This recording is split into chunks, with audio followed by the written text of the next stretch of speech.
All I ever wanted in life was to be exactly who I am and to be happy doing just that. I was born into this world bright-eyed, hopeful, and waiting to burst with energy and optimism. And I wanted to use that to be an amazing teacher. For the first 13 years of my life, I was perfectly on track to do just that. I had amazing grades. I was in the running for valedictorian. And towards the end of that 13 years, so that would be grade 8, I realized that I was a little bit different. Entering high school changed me. I've heard so many stories from friends and from strangers about people being bullied for being different, whether it's you're nerdy or you're emo or you're gay or whatever the case might be.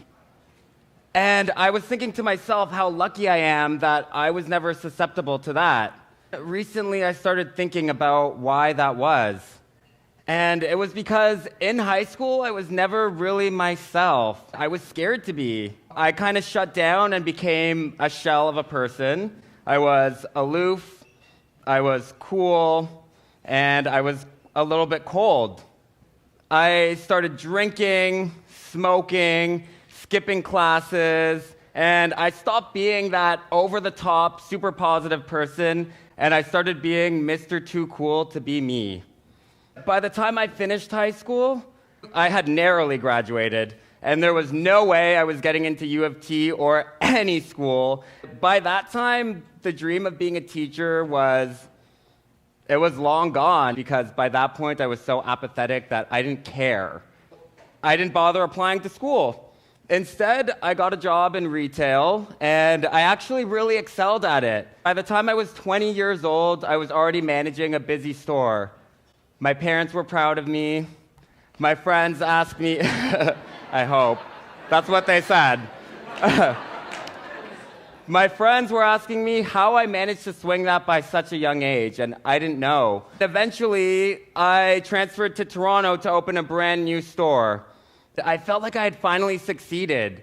It was my new job, my new King Street condo, and my new life.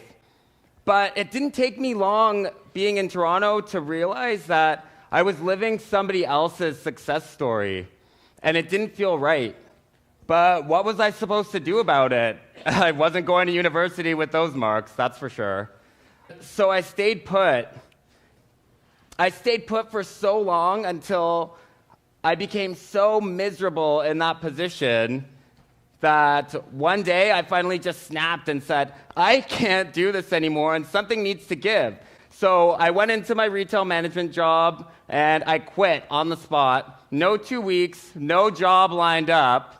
And I applied to the bridging program at UofT. I was in school, so I was working towards my goals, but I was struggling. I was calling my mom and my sister, begging them to borrow money just to help me get by, not even knowing how I was going to pay them back.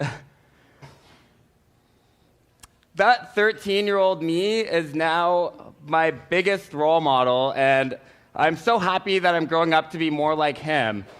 Dedicated to what I care about, hardworking, energetic, nerdy, geeky.